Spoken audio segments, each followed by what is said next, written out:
Adam, the White Hair Master. Season 2. Episode 24. After helping Tony's family deal with the ghost of a homeless old woman, both Adam and Sarah were hungry, so Sarah took Adam to a nearby restaurant for a meal. While eating, Sarah discovered that the man sitting next to her had bizarre expressions. Adam himself noticed something was wrong, but he did not rush to intervene and continued with his meal. Feeling strange about this attitude of Adam, Sarah asked him why he didn't intervene to see what happened to the man. But despite being reminded by Sarah, Adam's attitude was still very calm. He said he would deal with this as soon as he finished his meal. Sarah felt more and more strange all the time, because from the time she knew Adam until now, she had never seen him act like that. The previous times, just discovering a case like a man, Adam immediately intervened, but it was different this time. After eating all the food on the table, Adam still had no intention of taking action. He reached for the cup of tea on the table and began to take small sips. Still doing as if nothing had happened, Adam continued to drink tea comfortably. He also took a tissue to carefully wipe his mouth. After drinking tea and wiping his mouth, Adam continued to take the toothpick box on the table and pulled out one. Gently bringing the toothpick to his mouth, it was only then that Adam stood up. Before this attitude of Adam, Sarah was perplexed. But she understood that everything Adam did had a purpose, so she waited patiently without saying anything more. Slowly approaching the man's table, Adam gave him a big smile and started talking to him. Adam says that while the food here is plentiful and delicious, it is not for him. No matter how much he ate, he couldn't quench his hunger. Although Adam was standing next to him, the man didn't seem to hear what Adam said. He's still stuck in his food. At this point, Adam puts his hand in his pocket to look for something.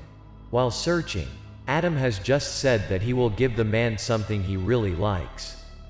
As soon as he finished speaking, Adam took out 2 large white candles from his pocket and placed them on the table. Turning his gaze to the man, Adam repeated that this was the food the man needed. Adam also claims that it will quench his hunger instantly. As expected, as soon as he saw the 2 white candles, the man's eyes lit up. He immediately let go of the piece of meat he was holding and reached out to grab the 2 candles in front of him. But before the man's hands could even touch the 2 candles, Adam grabbed his fingers with the chopsticks on the table. Adam's actions were swift and accurate, making the man unable to react. After gripping the man's finger, Adam pulled his hand up. From the outside, this behavior is highly normal. At this point, the man screamed in pain again. He tried to pull his hand back several times but failed. Adam began to speak. He asked who was before him, why he would want to harm this man. These questions surprised the people around, because it didn't seem to be asking the man in front of Adam. While everyone was surprised, the man's face began to change. First, the eyes become abnormally white, then blue veins appear continuously, make the man's face extremely scary. Patiently waiting for a while but still no response from the opposite person, Adam gave him a smile and told him it was time for him to go. After saying that, he immediately took out the toothpick in his mouth and held it in his hand. Gripping the man's finger, Adam used the sharp end of the toothpick to pierce his finger. Immediately, blood gushed out from the man's fingertips. At the same time, he shouted, his expression extremely painful. Next, from above, the man's head began to appear a thin black smoke. More and more black smoke rose. Gradually, the man's face also returned to normal. When the black smoke completely disappeared, the man also collapsed on the table, not knowing anything.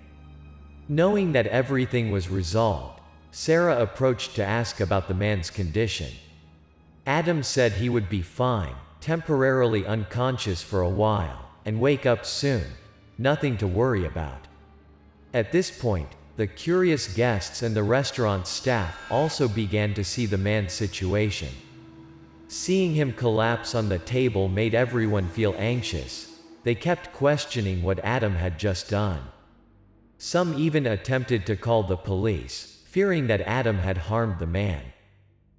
Before the skeptical eyes of those around, Sarah immediately explained everything, avoiding any unfortunate misunderstanding that could happen. While Sarah was still explaining, the man let out a soft groan and began to move. At this point, everyone around believes that Adam did nothing terrible. After regaining consciousness, the man began to bewilderedly look at his surroundings. He doesn't understand where he is or why he's here. Waiting for the man to calm down, Adam started questioning him. He wanted to find out where this man came from which he would thoroughly solve this, to avoid it happening again. At Adam's questions, the man still didn't quite understand.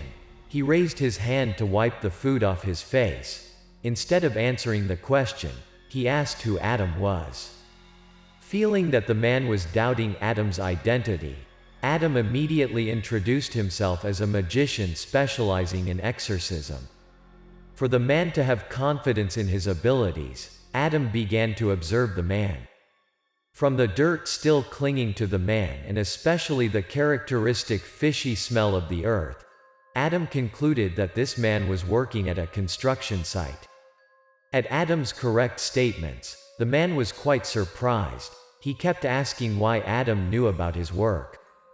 At this point, Adam continued to speak, saying that he not only knew about this man's work, but he also knew that recently, another corpse was dug up at the construction site he was working at.